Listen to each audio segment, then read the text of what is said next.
Hello guys, this is Lohit. இந்த video எதை பத்தி அப்படின்னு பாத்தீங்கன்னா ஸ்டாக் மார்க்கெட்னா என்ன, ஸ்டாக் மார்க்கெட்ல பின்னாடி என்ன நடக்குது, நம்ம ஸ்டாக் மார்க்கெட்ல உள்ள போனோம்னா என்னென்ன விஷயம்லாம் தெரிஞ்சுக்கணும், அதோட பேசிக் தான் இந்த வீடியோல நான் உங்களுக்கு சொல்ல போறேன். வாங்க வீடியோக்குள்ள போலாம். ஃபர்ஸ்ட் இந்த வீடியோவோட என்னென்ன டிவிஷன்ஸ் நான் சொல்ல போறேன் அப்படின்றத சொல்லிடுறேன்.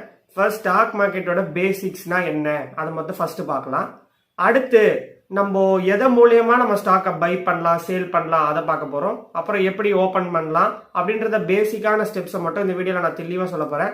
மறக்காம இந்த வீடியோ ஃபுல்லா பாருங்க, அப்பதான் இந்த பேசிக்ஸ் நல்லா புரியும். எப்பவுமே பேசிக்ஸ் தெரிஞ்சாலே நீங்க ஒரு விஷயத்த மாஸ்டர் பண்ண முடியும். ஸ்டாக் மார்க்கெட்டும் அப்படிதான், பேசிக்ஸ் இஸ் ரொம்ப மெயின். ஸோ இந்த வீடியோ ஸ்கிப் பண்ணாம ஃபுல்லா பாருங்க. சரி, ஓகே. ஃபர்ஸ்ட் ஸ்டாக் மார்க்கெட்னா என்ன அப்படின்னு பாத்தீங்கன்னா, ஒரு எக்ஸாம்பிளுக்கு நான் என்ன சொல்றேன்னா, நீங்க ஒரு மார்க்கெட்டுக்கு போறீங்க, அங்க போயிட்டு வெஜிடபிள்ஸ் வாங்குறீங்க. யார்கிட்ட வாங்குறீங்க? ஒரு வெஜிடபிள் ஷாப் ஓனர் கிட்ட வாங்க போறீங்க. இதுதான் வெஜிடபிள் மார்க்கெட்ல போய் வெஜிடபிள் வாங்குறதுக்கான ஒரு ப்ராசஸ். அதே மாதிரி ஒரு பெரிய பெரிய கம்பெனிஸ் இருக்கும். அந்த கம்பெனிஸ் என்ன பண்ணுவாங்கன்னா, அவங்க ஃபண்டு பத்தலைன்னா நம்ம பப்ளிக் கிட்ட அவங்களோட கம்பெனியோட ஷேர்ஸை விற்பாங்க. அதை நம்ம போய் எங்க வாங்க போறோமோ அதுதான் ஷேர் மார்க்கெட். இதுதான் ஒரு பேசிக் ஐடியா ஆஃப் ஸ்டாக் மார்க்கெட்னு சொல்லுவாங்க, ஷேர் மார்க்கெட்னு சொல்லுவாங்க. இப்போ தெளிவா நீங்க புரிஞ்சுக்க வேண்டியது என்னன்னா, ஒரு பெரிய கம்பெனி இருக்கு. அந்த கம்பெனி ஃபர்தரா ரன் பண்றதுக்கு ஃபண்ட்ஸ் தேவை அப்படின்னா அவங்க நம்ம பப்ளிக் கிட்ட நம்ம சொல்லுவாங்க, இது மாதிரி நாங்க கம்பெனி ரன் பண்ணிட்டு இருக்கோம், அதை நாங்க டெவலப் பண்ண போறோம் ஃபர்தரா, அதுக்கு நாங்க ஸ்டாக்ஸை நாங்க சேல் பண்ண போறோம் அப்படின்னு சொல்லிட்டு இன்வெஸ்ட் பண்ணதுக்கான ஒரு பிளாட்ஃபார்ம்ல அவங்க ரெஜிஸ்டர் பண்ணி அதுக்கு தேவையான ஒரு பெரிய கம்பெனி, ஃபார் எக்ஸாம்பிள் ஒரு டிசிஎஸ் ஆர் இன்ஃபோசிஸ் எடுத்துக்கிட்டீங்கன்னா, அவங்க என்ன பண்ணுவாங்கன்னா, இனிஷியல் பப்ளிக் ஆஃபரிங் அப்படின்னு சொல்லிட்டு ஒரு பிளாட்ஃபார்ம் இருக்கு. அந்த பிளாட்ஃபார்ம்ல ரெஜிஸ்டர் பண்ணிடுவாங்க. பண்ணிட்டாங்கன்னா அவங்க கம்பெனியோட பேர்ல ஸ்டாக்ஸா அவங்க சின்ன சின்ன பார்ட்ஸா பிரிச்சுப்பாங்க. தௌசண்ட்ஸ் அண்ட் மில்லியன்ஸ் ஆஃப் பார்ட்ஸா பிரிச்சு வச்சிருவாங்க. அந்த சின்ன சின்ன பார்ட்ஸுக்கு ஒரு மணி செட் பண்ணி அந்த மணியை தான் ஸ்டாக்கோட பிரைஸ்ன்னு சொல்லுவாங்க. ஒரு ஸ்டாக்கோட பிரைஸ் ஃபார் எக்ஸாம்பிள் 300 இருக்குன்னா, அது நம்ம ஃபர்தரா மார்க்கெட் க்ரோ ஆக அந்த 300ன்றது 400, 500, 600 அப்படி ஏறிட்டே போகும். இப்போ நீங்க ஃபார் எக்ஸாம்பிள் 300ல அந்த ஸ்டாக்கை வாங்கிட்டீங்கன்னா, அது 2 இயர்ஸ் கழிச்சு 600 போச்சுன்னா, அந்த கம்பெனி இந்த கேபிட்டலான அந்த கேபிட்டல் கெயின்ஸ் அவங்களும் யூஸ் பண்ணிப்பாங்க. அட் த சேம் டைம் இன்வெஸ்டரான நம்மளுக்கும் அந்த கெயின்ஸ் ப்ராஃபிட்டா கிடைக்கும். இதுதான் ஒரு பேசிக்கா ஒரு ஸ்டாக் மார்க்கெட் எப்படி ரன் ஆகுது அப்படின்ற ஒரு ஐடியா. ஃபார் எக்ஸாம்பிள் ஒரு ஏ அப்படின்னு ஒரு கம்பெனி இருக்கு. அவங்க இன்வெஸ்டுக்காக, ஐ மீன் ஃபர்தரா ஃபண்ட்ஸ் தேவைன்றதுக்காக இந்த பப்ளிக் ஆஃபரிங்ல ரெஜிஸ்டர் பண்ணிட்டு வராங்க. ஒரு பெரிய இன்வெஸ்டர் என்ன பண்ணுவாருன்னா, 10% ஆஃப் த கம்பெனியோட ஷேரை வாங்கிடுவாரு. ஏன்னா அவர்கிட்ட லம்ப் அமௌண்ட் இருக்க போது, ஸோ மணி எல்லாத்தையும் கொடுத்து அந்த 10% ஆஃப் த கம்பெனியை வாங்கிடுவாரு. அந்த கம்பெனி என்ன பண்ணுவாங்கன்னா, அந்த மணியை வாங்கிட்டு 10%க்குள்ளான அவருக்கான ஓனர்ஷிப் பவரை அவங்க கிட்ட கொடுத்துட போறாங்க. இப்போ அந்த பர்டிகுலர் இன்வெஸ்டருக்கு அந்த கம்பெனியில ஒரு பவரும் இருக்கு. அட் த சேம் டைம் அவரோட ஸ்டாக்கே அவர் வச்சிருக்காரு. இப்போ ஃபார் எக்ஸாம்பிள் 2 இயர்ஸ்ல அது ஒரு 10% அதிகமாச்சுன்னா, அந்த 10%க்குள்ள ப்ராஃபிட் அந்த இன்வெஸ்டருக்கும் போகும், அந்த கம்பெனியும் அந்த ஃபண்ட்ஸை யூஸ் பண்ணி க்ரோ ஆயிடுவாங்க. இதுதான் ஒரு பேசிக்கா ஸ்டாக் மார்க்கெட் எப்படி ரன் ஆகுது அப்படின்றது ஒரு ஐடியா. இப்போ இவங்க இன்வெஸ்டர்ஸ்லாம் என்னன்னா பல்கா இன்வெஸ்ட் பண்றவங்க. அவங்க 10%, 20% அப்படின்னு ஷேரை வாங்கி வச்சுப்பாங்க. இப்ப நம்மள மாதிரி ரீட்டைல் இன்வெஸ்டர்ஸ்லாம் என்ன பண்ணுவாங்கன்னா, 0.001% ஸ்டாக் வாங்குவாங்க. அது எக்ஸாம்பிளுக்கு எப்படின்னா, ஒரு 2 ஸ்டாக் மட்டும் வாங்குறது, ஒரு ஸ்டாக் மட்டும் வாங்குறது அப்படின்னு சொல்லிட்டு வாங்குவாங்க. அதுவும் ஸ்டாக் மார்க்கெட்ல பாசிபிள் இருக்கு. ஒன்லி இன்வெஸ்டருக்கு மட்டும்தான் அப்படிலாம் எதுவுமே இல்லை. ஃபார் ரீட்டைல் இன்வெஸ்டர்ஸ்க்கும் ஸ்டாக் மார்க்கெட்ல நம்ம வாங்கி நம்ம சேல் பண்ணி ஹோல்ட் பண்ணி சேல் பண்ண முடியும், எல்லாமே பண்ண முடியும். இதுதான் ஸ்டாக் மார்க்கெட்டோட பேசிக் ஐடியா அண்ட் எக்ஸாம்பிள் இதுதான். இப்போ ஸ்டாக் மார்க்கெட்னா என்ன அப்படின்ற ஓரளவுக்கு ஐடியா வந்துருச்சு. இதை நம்ம எப்படி போய் அப்ரோச் பண்றது, எப்படி நம்ம அதை வாங்குறது அப்படின்னு ஒரு கொஸ்டின் வரும். இதுக்கு தான் புரோக்கர்ஸ் அப்படின்னு ஒருத்தவங்க இருக்காங்க. இவங்களோட வேலையே என்னன்னா, நம்ம போயிட்டு எனக்கு இந்த ஸ்டாக் வேணும், எனக்கு இதை வாங்கி என்கிட்ட கொடுத்துரு அப்படின்னு சொன்னோம்னா அவங்க போய் அதை வாங்கி கொடுக்க போறாங்க. இதுதான் புரோக்கரோட வேலை. ஆனா அதுக்கு முன்னாடி நீங்க ஸ்டாக்ஸை பத்தி இன்னும் நல்லா இன்னொன்று தெரிஞ்சுக்கணும்னா, என்எஸ்சி, பிஎஸ்சி அப்படின்ற 2 ஸ்டாக் எக்ஸ்சேஞ்ச் இருக்கு. இந்த 2 ஸ்டாக் எக்ஸ்சேஞ்ச் தான் ரொம்ப முக்கியமான பார்ட். ஏன் அப்படின்னா, நிஃப்டி 50, சென்செக்ஸ் 30 2 இருக்கு. நிஃப்டி 50 எதுல வரும்னா என்எஸ்சில வந்துடும். சென்செக்ஸ் 30 வரும்னா பிஎஸ்சில வரும். இப்போ இந்த நிஃப்டி 50னா என்ன அப்படின்னு பாத்தீங்கன்னா, இண்டெக்ஸ் ஃபண்ட்ஸ். பிஎஸ்சினாலும் இண்டெக்ஸ் ஃபண்ட்ஸ் தான், நிஃப்டி 50னாலும் இண்டெக்ஸ் ஃபண்ட்ஸ் தான். இப்போ இந்த நிஃப்டி 50னா என்னன்னா, இப்போ கரண்டா நம்ம இந்தியாவில் டாப்பா பெர்ஃபார்ம் பண்ற கம்பெனிஸ், டாப் 50 கம்பெனிஸை எல்லாம் சேர்த்து ஒன்னா கொடுக்கறது தான் நிஃப்டி 50 இண்டெக்ஸ். அப்போ பிஎஸ்சி 30னா என்ன, ஐ மீன் சென்செக்ஸ் 30னா என்ன அப்படின்னு பார்த்தீங்கன்னா, அதுவுமே என்எஸ்சியில் இருக்கிற நிஃப்டி 50ல இருக்க கம்பெனிஸ் தான் இங்கேயும் இருக்க போகுது. பட் இங்க 50 இருக்க போது, சென்செக்ஸ் 30னா 30 மட்டும் தான் இருக்கும். Top 30 performing companies. இது ரெண்டுமே ஒன்று தான். இங்க இருக்கிறதா இங்கேயும் இருக்கும், இங்க இருக்கிறதா இங்கேயும் இருக்கும். ஸோ ரெண்டுமே கிட்டத்தட்ட ஒன்று தான். பட் இதுல 50 இருக்கும், இல்லை 30 இருக்கும். சரி, ஓகே, இண்டெக்ஸ் ஃபண்ட்ஸ்ல இன்வெஸ்ட் பண்றது பெஸ்ட்டா இல்லை இண்டிவிஜுவல் கம்பெனிஸ்ல இன்வெஸ்ட் பண்றது பெஸ்ட்டா அப்படின்னு கேட்டீங்கன்னா, இண்டெக்ஸ் ஃபண்ட்ஸ்ல இன்வெஸ்ட் பண்றது பெஸ்ட். ஏன் அப்படின்னு கேட்டீங்கன்னா, இப்போ நீங்க இண்டெக்ஸ் ஃபண்ட்ஸ்ல இன்வெஸ்ட் பண்ணும்போது உங்களுக்கு ரிஸ்க்ன்றது கம்மி. இப்போ டாப் ஃபர்ஸ்ட் கம்பெனில நீங்க இன்வெஸ்ட் பண்றீங்கன்னா அது எப்பவுமே க்ரோயிங் ரேட்லயே இருக்குமான்னு கேட்டா கிடையாது. என்னைக்காச்சும் ஒரு நாள் கன்ஃபார்ம் அது டவுன் இருக்கும், அப் ட்ரெண்ட் இருக்கும், டவுன் ட்ரெண்ட் எல்லாமே இருக்க தான் போகுது. ஸோ அங்க ரிஸ்க் ஃபேக்டர் அப்படின்றது அதிகமா இருக்கும்.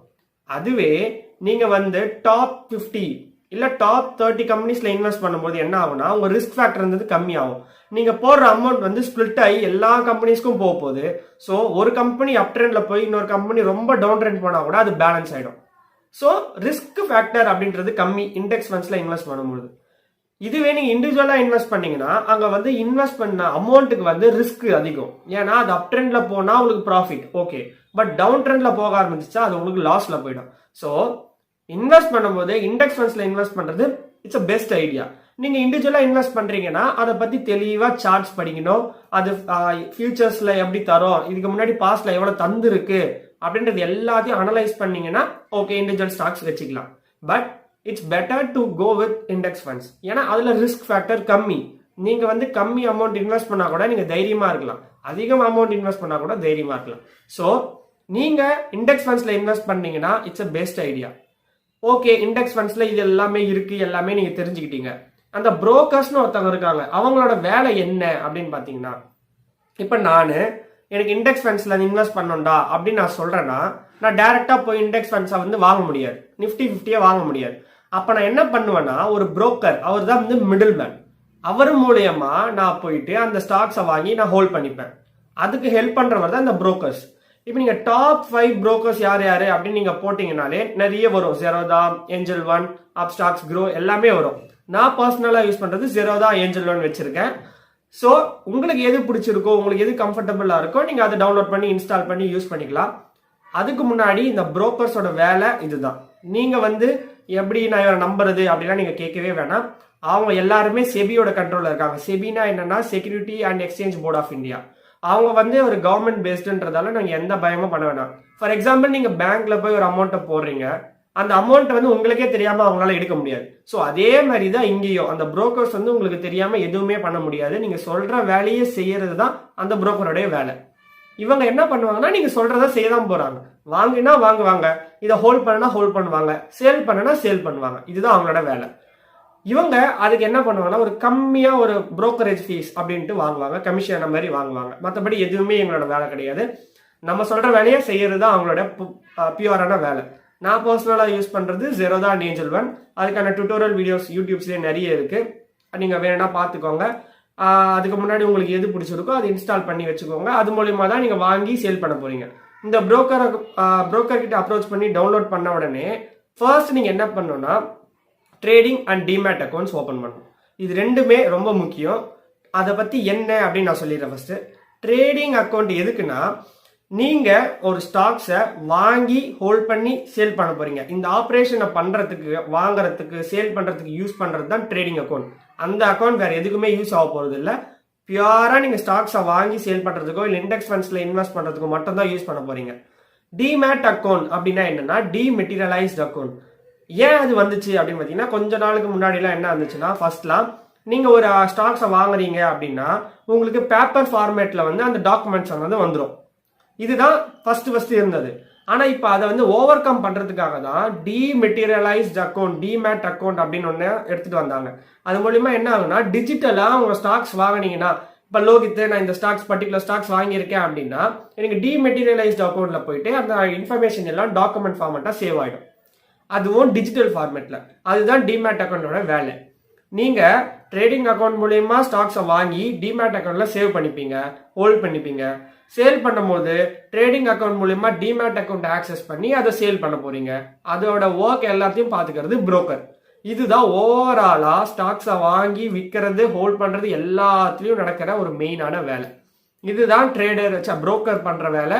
இதுதான் ட்ரேடிங் அண்ட் டிமேட் அக்கௌண்டோட ஒரு யூஸ் அப்படின்னு இந்த வீடியோ, இந்த பர்டிகுலர் கான்செப்ட்ல நீங்க தெரிஞ்சுக்கலாம். சரி, ஓகே, எல்லாமே இனிஷியலைஸ் பண்ணிட்டேன், எல்லாமே பண்ணிட்டேன்.